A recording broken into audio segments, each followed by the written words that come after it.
Hello, everyone, and welcome back to Talking to Unicorns, episode 19. And today we have a copywriter from Wellington, Hayden. Welcome to the show. G'day, Connor. How are you? I'm doing very well, thanks. So, Hayden, can you tell all of us what it is that you do on a day-to-day basis? Yes, well, after breakfast, I start working and it's mostly copywriting.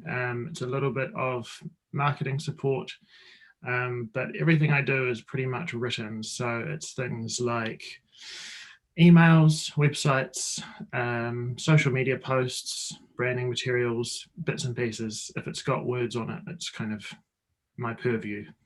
Nice. And so how did you get into it? So I was going to be an electrician when I was at high school, and then I realized that was probably not a great path for me. And so I applied to university and got into do communications, thinking about being a journalist. I ended up doing an advertising paper and just fell in love with it and did copywriting all through AUT's communications program. Ended up winning an award and being a finalist for a couple of bits and pieces for industry awards, student creativity things. And I just thought it was brilliant. And then the global financial crisis hit.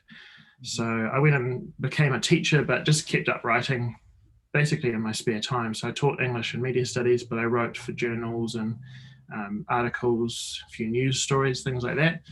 And then have done sort of marketing roles, different jobs, but have always been writing on the side. And then sort of a couple of years ago, just made it into my full-time thing, really. Nice. Yeah. So full-time working for yourself, or? Pretty much. So I do a bit of work for a couple of agencies every now and again. And then, but the rest of it is just, freelance with my clients. Yeah. Cool. And so what do you think it was about copywriting that attracted you to the trade? Well, I think there was a lot of crossover with journalism from an editing point of view, and it's a bit of a strange perspective, but I became really interested in this idea of how many words can you cut out and still tell a good story. And that really lent itself well to advertising. And it's not really a laziness, it's kind of the opposite thing. I know that's what my friends used to joke about, was if I was trying to get the minimum word count, but it's really the idea of if you can cut out everything you don't need, you can generally end up with something better. And so I when I started doing copywriting, we looked at, how can you use 5 words and sell a product? And you look at various slogans and particularly those old sort of David Ogilvy print ads that might be a little bit long, but by today's standards, but they still teach you a lot about economy with words. And that's really what I find interesting, because you remember it. If it's a short thing, you remember it. You don't remember a page of text, but you do remember a jingle. You do remember something, a phrase, a lyric from a song. So that's sort of the thing I'm really interested in, is extracting the most efficient story. And so that's kind of, I think that's the thing with copywriting, that it's often called a lost art, or it's sort of, it's failing because people are just reading less and it's all about visual content. But I think it's just that it's harder. You've got less and less space and fewer words, and you've just got to make the most of it. That's super interesting. So right at the start, you said that you write social media content, you do long form content, website copy. What is the kind of writing that you personally enjoy most? I think anything what I enjoy the most is when there's a result in mind. So if I can see a result, and I can work on something that gets that result, it's generally quite enjoyable. So that's usually either sales emails or landing pages for websites. So for example, it might be, we want to increase traffic by 20% from our landing page. So, that's kind of something specific and it's really kind of an achievable thing, because I've got to go, okay, well, what's going to actually work? Things like social media can just be a little bit more floaty, and we want to increase engagement or things like that. And it's, I find that a little bit harder to focus on and enjoy. Whereas sales copy that's really kind of focused, like an email, like a landing page, there's a focus that comes with it, I think. Mm-hmm. So on the topic of landing pages, so as a copywriter, you play a part in the role of creating an entire landing page, because obviously the design part of it comes along as well. In the entire journey of creating a sales page, where does copywriting sit? Is it something right at the beginning, or is it something that you should put at the end? Where do you feel it fits, and where do clients usually feel it fits? Yeah, that's there's where does it go, and there's where should it go, and those are two different topics. I mean, it does depend, but I think one of the challenges of being freelance, or working in a siloed approach, is that you kind of have to deal with the order in which the work comes. And most often clients have got a website already, whether it's a Squarespace thing or it's something someone's built for them. And I find that they're generally coming with a fixed product that has a lot of restrictions about what can and can't be moved, whether that's a cost thing or whether it's a kind of a development thing. And so you sort of have to make the copy work with just even those static elements. I mean, Squarespace is really common, and some Squarespace themes, you've got to have an image and you can't put any nice looking text over it, or it's just a problem. And that has other implications as well for your SEO and other things. And that's kind of a whole different ball game. The ideal thing really is that you do a lot of that copywriting work early before you have a website, is my belief. It's because your copywriting, if you can create something that's really honed and focused and short and snappy, that's your sales pitch. And your website's job is to sell you, whether it's a product or just your profile. So if you've got that work done already, then you can develop the website and you can decide where to include a headline or a hook. But that's my preference, is if I can be involved at the earliest possible stage or with a blank slate, and then kind of go, okay, well, this is what I would sort of say, and then you can talk to your web developer or look at your Squarespace theme and figure out what works from there. But yeah, it's hard to, it's probably the most important thing is to be able to work with what you get given as well. Wow.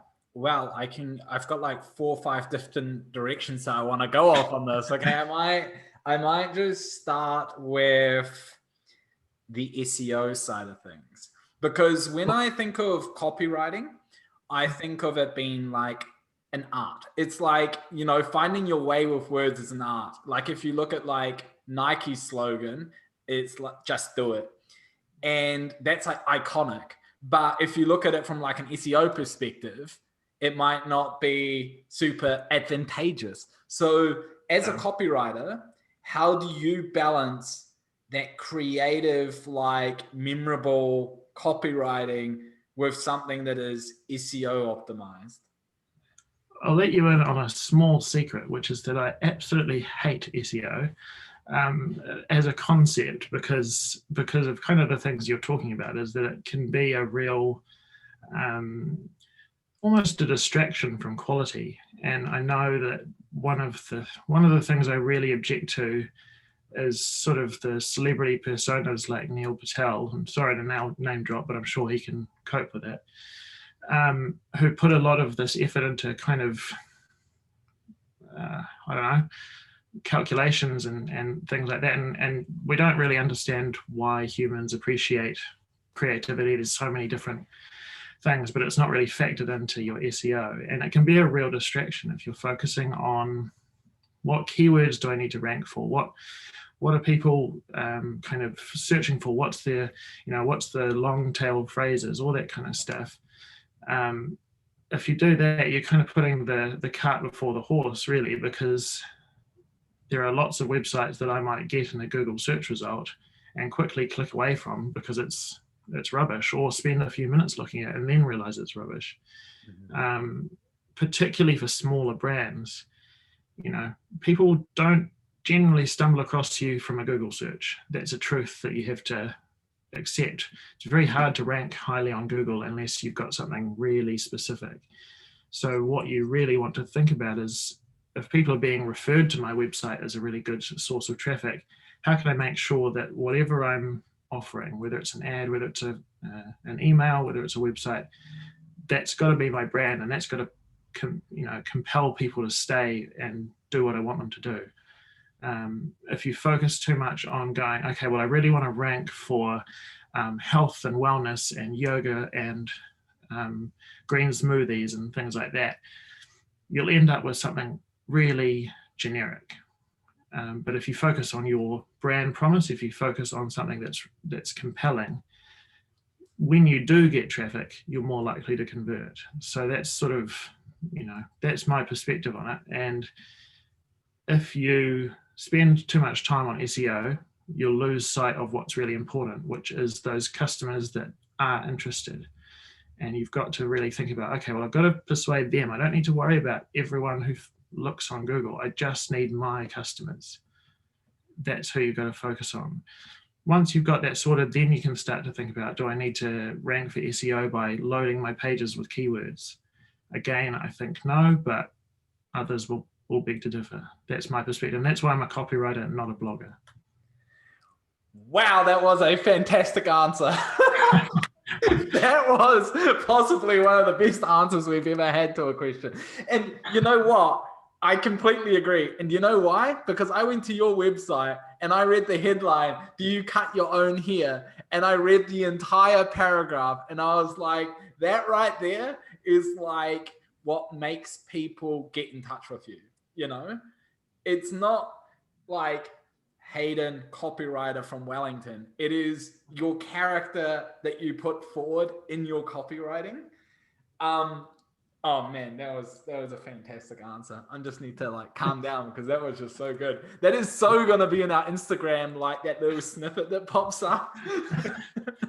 Yeah, just tag Neil Patel. He'll be grumpy. No, thank you for your kind words. And that I will, it's really nice to sort of get an insight into how people work. And I can tell you that took me a lot of time and frustration and anxiety over how to write that. And it's, especially being a copywriter, you've got to be very, very good.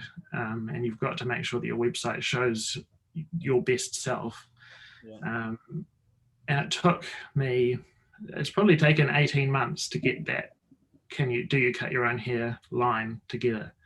I've tried all sorts of variations of it, and that's, not everyone has the luxury of time, and you don't get it right the first time, but you've got to start somewhere. Launch your unique selling proposition, launch your brand voice.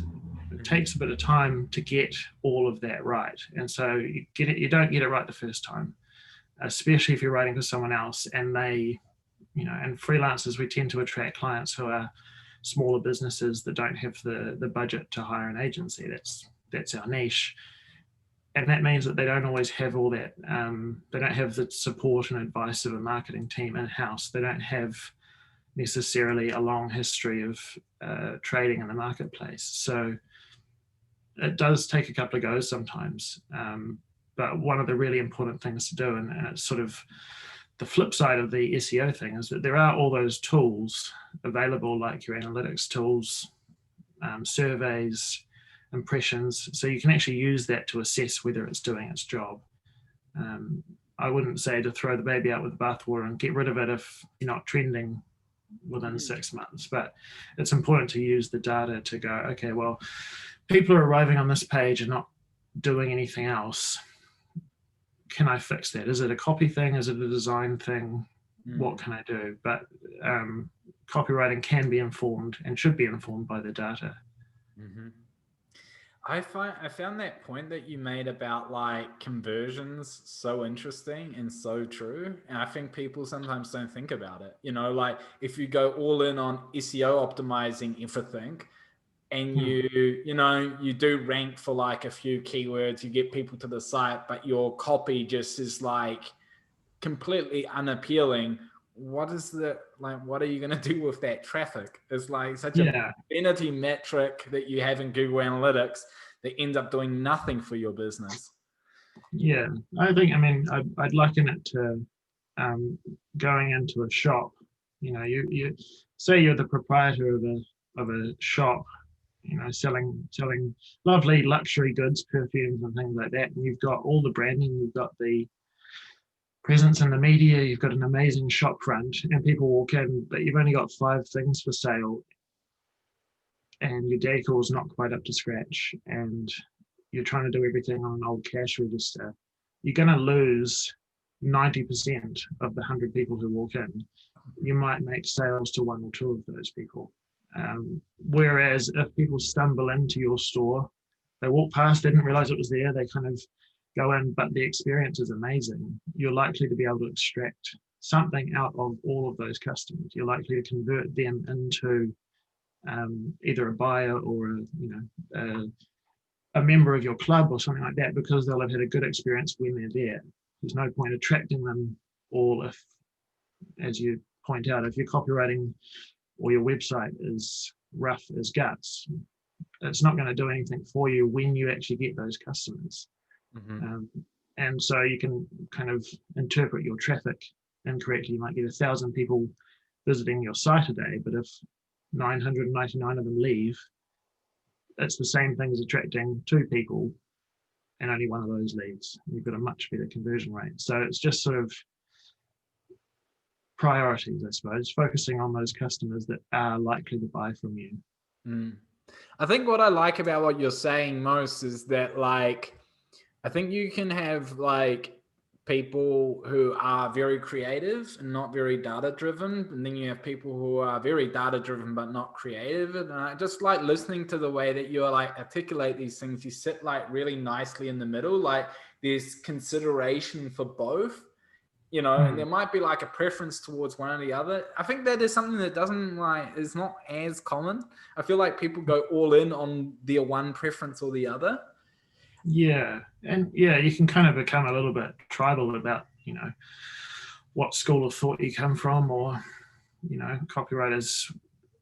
It depends really. If you're in an agency and you have a whole team of people that are analyzing the data and can tell you specifically what you need to know, that's great. But if you are freelancing, and even if you're not really, it's just a good thing to build an understanding of, is learn all the tools, learn what works for you best. And you can cherry pick. You can kind of go, well, I don't really care for all of Google Analytics, but I do quite like checking out something like SEMrush, or I might, sort of check out something like that, and it can kind of give me an overall picture of how my website ranks against others for the use of tags or things like that.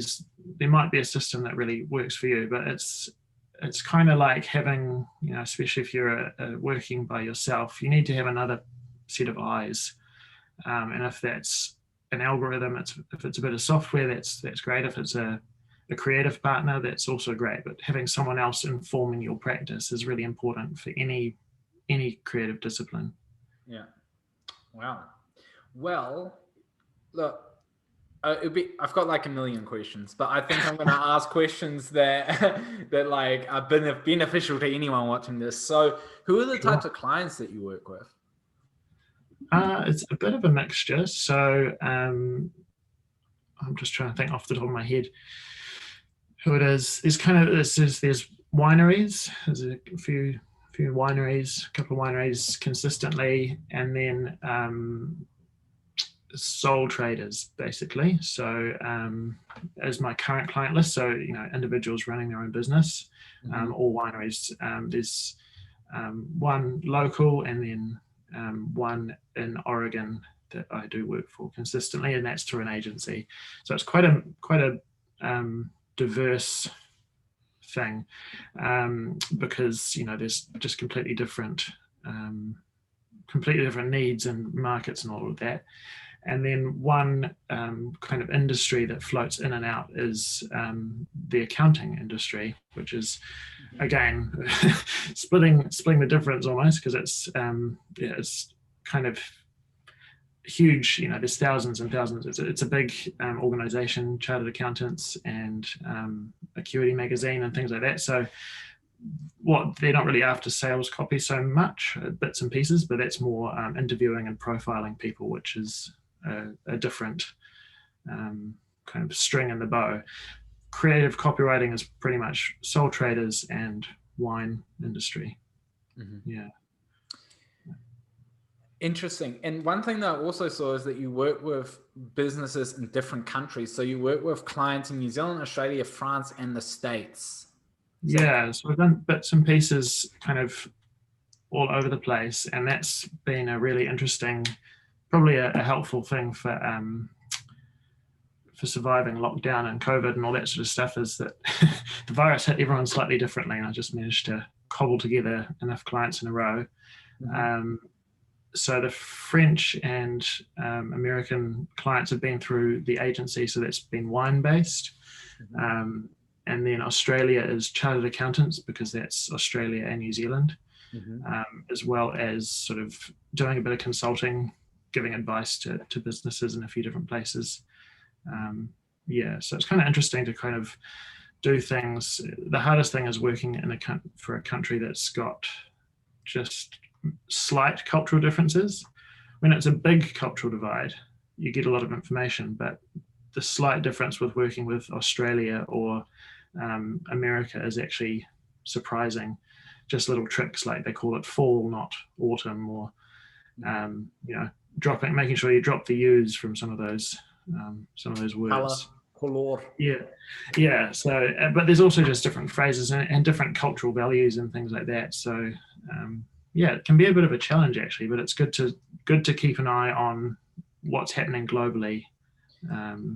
And identify those trends that are common as well.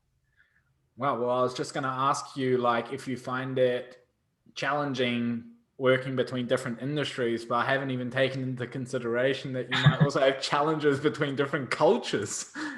Yeah, I mean, it's kind of like the really good thing with wine, for example, is that it's got such a tradition behind it, and there's a lot of that content knowledge. I know how to taste wine a bit, but I'll talk about that in a minute, about knowing too much about your products. But there's a lot of information out there, and there's so much kind of there's almost a renewed interest in how it's being marketed, and diversity, and taking it away from just old white men writing about it in newspapers. It's become a thing where there's lots of tasting blogs, there's lots of different events online, there's virtual tastings. So it's really good being able to go, okay, well, what's happening? What's the trend in America? Can we bring that into New Zealand? What's happening in New Zealand? Does that correlate? And it gives you a much broader perspective, because it can be quite easy to tunnel vision and focus on one industry in one country. But if it's a global industry, it's actually really helpful to have clients across the globe to understand how that all works. Man, fantastic.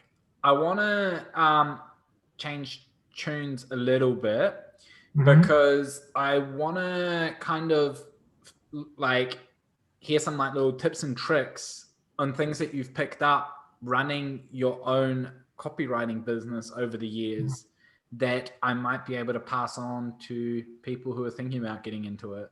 What are like some of the things that you've learned that you think are important to know? Yeah, it's a good question, and it's ongoing, and I'm by no means an expert.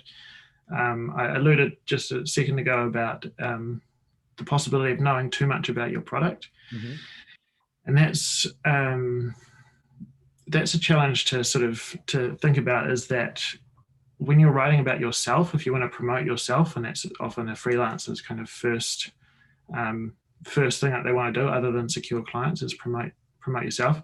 It's really hard, because you know everything about yourself.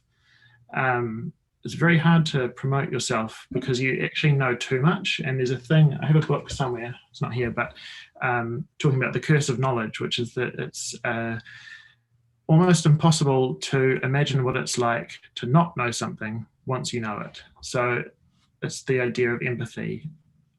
It's very hard to step outside your skill set and look at it from another perspective and say, what are people actually looking for? What's unique about me?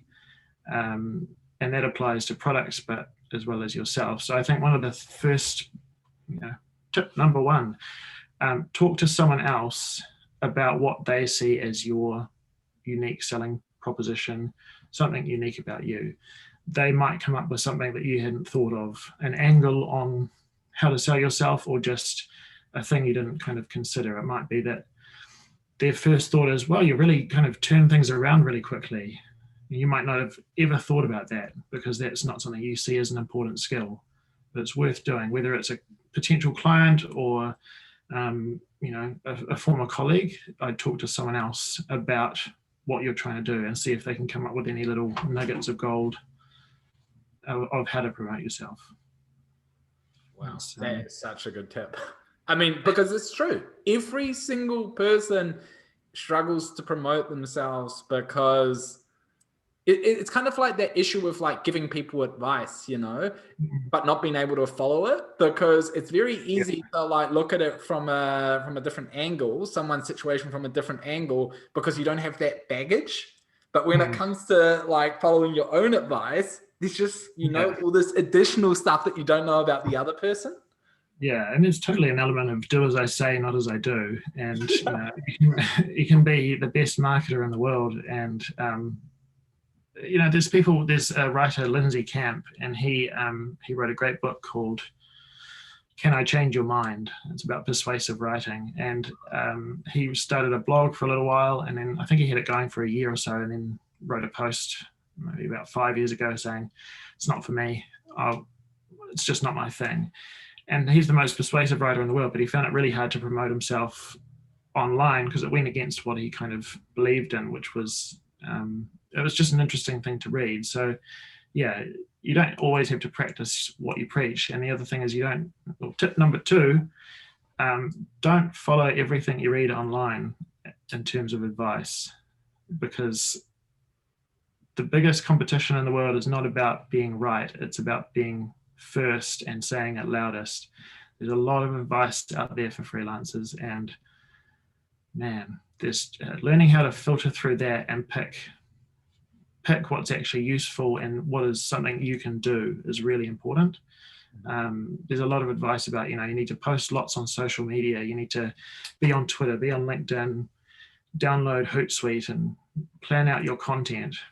Well, what content? Your content, everyone said everything already. You're not trying to promote yourself for any kind of vague reason. You're trying to get clients, and what you're trying to do is help clients sell more stuff. That is most people's job, sell more stuff or some variation of that idea. So there's no point investing all this time into building your profile online without really kind of going, okay, I need to find some clients and make sure I've got some work so I can build a portfolio to get more clients. And it's just very easy to go down the rabbit hole of I need to focus on my SEO. I need to be on social media 24/7. I need to start a blog. I need to start a podcast. I need to do all these things. Just chill for a second and look at what is something that you can actually do. What is something you enjoy doing? That's why I don't blog regularly, because I strongly dislike blogging. I do it every now and again, but it's not something I'm interested in. Same with social media. I don't post very often because just doesn't work for me. It works for some people, but there's no need to feel all that pressure. Just filter out, find what does work, try a few things. Doesn't work, don't worry about it. Get rid of it, hide that blog until you've got a few more posts. But just try and focus on something that's achievable and filter out everything else. So what is something that you found that's worked well for you?